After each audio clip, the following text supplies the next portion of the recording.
Hi guys, I hope you're doing all great. I know you've been working very hard on your bachelor thesis. You have written a methodology. Some of you may have started to collect data, others are analyzing the data, and some of you may have even started writing the recommendations. Now, for most of this, you use the principles of academic research. But how many of you have used design thinking in all of this? I can hear you having a few doubts about that. You may have the following questions about design thinking. Why would I use design in my thesis? How does design help me to do research? And how does design help me to write a good thesis? Let's answer that first question first. And for that, we need to have a look at which table you're sitting. If you were sitting more on the table on the left, you'd be doing basic research, and you would be doing research to contribute to science, finding new information for the sake of having more knowledge. Now you're studying at a University of Applied Sciences, so you need to do something with that knowledge. You need to apply it. That is why your bachelor thesis is either a business plan, a design report, or an advisory report. So academic research and design are two toolboxes that you can draw from. And we could have a look at an example where a big company such as Philips draws from the both toolboxes. Philips' R&D department found out that mainly children experience a lot of anxiety when they have to go through an MRI scan in hospital. So they did something with that knowledge and they developed a solution, which is the Philips Ambient Experience. Children can choose their own theme, and with that theme, they have an experience that reduces their anxiety and their stress levels, making it much easier for the hospital to conduct a proper MRI test. So I think this is a great example of how you can combine knowledge and solutions. Of course, the most important thing then is, how do you validate those solutions? Because validating and supporting whatever we come up with is important in your bachelor thesis. So you don't only validate your analysis, but also the decisions you make in the rest of your bachelor thesis. You can use your research book, whether that's any of these, to validate your research methodology, but you can use your design books to validate your design decisions, and you may have either one of these books at home. So the main principle behind these books is design thinking, and you may still remember that design thinking is based on an iterative process. It means you go through the phases of design as many times as possible. That we can see in most of the models, such as this double diamond model. But we can also see it in the model of the Stanford School of Design. We go through the phases of empathizing, divining, ideating, and prototyping, and testing as many times as possible. The same for the IDEO model. The more we go from inspiration to ideation, implementation, and back again, the better our design gets. So what all these models have in common is that we should diverge and converge as many times as possible, because that makes our solutions strong. So now we've answered the first question, we could have a look at the second question. How can design help you to do research?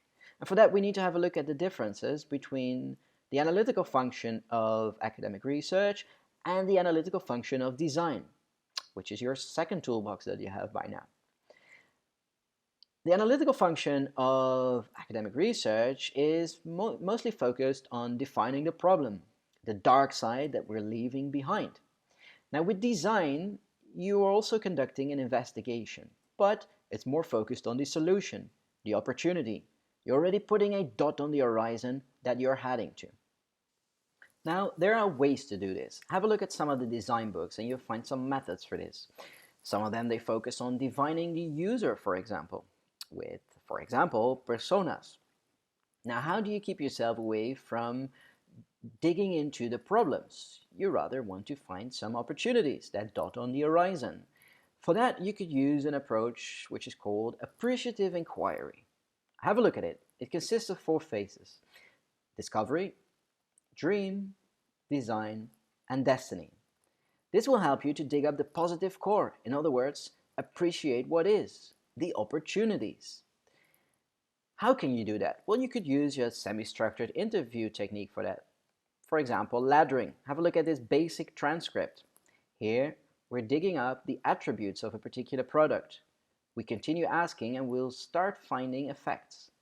And finally, we enter the phase of finding values, the deeper values. If we code this, we can see that attributes relate to effects and then values, but these are all positive. This reflects an opportunity that this particular respondent is giving to us. Now there's another phase in your investigation where you could use the analytical function of design. You could use it to test your solution or advice. Imagine that you advise to build a particular website. Then you can build a prototype of that and let some people test it. And from that you can make a screen recording. You could also make heat maps or A/B tests. All of these methods you can find in the design books. So now we know how to use the analytical function of design. In other words, how can design help you to do research? Let's have a look at the last question. How can you use that information to create an advice or solution? In other words, how can design help you to write a good, complete thesis? And Albert Einstein already knew it. We just cannot solve problems by using the same kind of thinking we used when we created them. In other words, for the generative part of your bachelor thesis, you will need a different kind of thinking.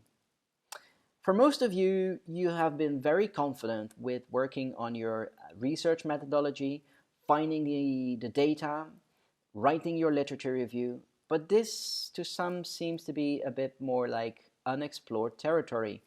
You're at the beginning of the steps and you don't really know now what to do with the recommendations and information that you found.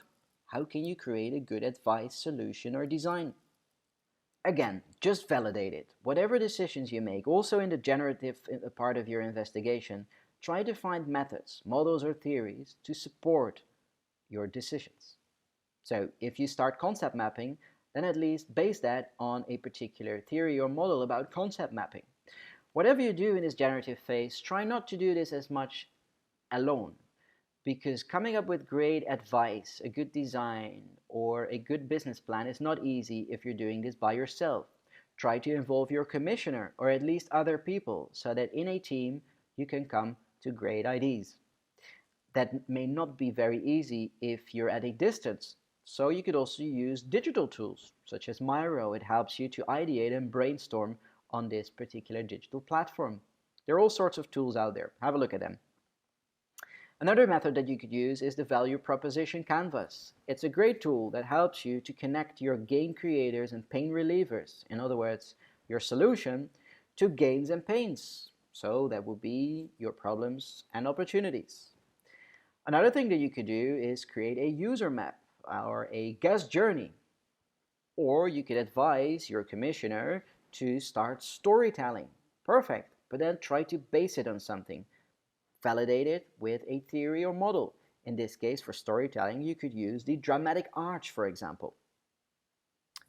Alright, so these are just a few examples, but I hope that it's clear how you can use design in your bachelor thesis. Use it for your analysis and or use it to write your recommendations and advice. Please send me an email if you have any questions about using design in your bachelor thesis. And for now, I wish you good luck.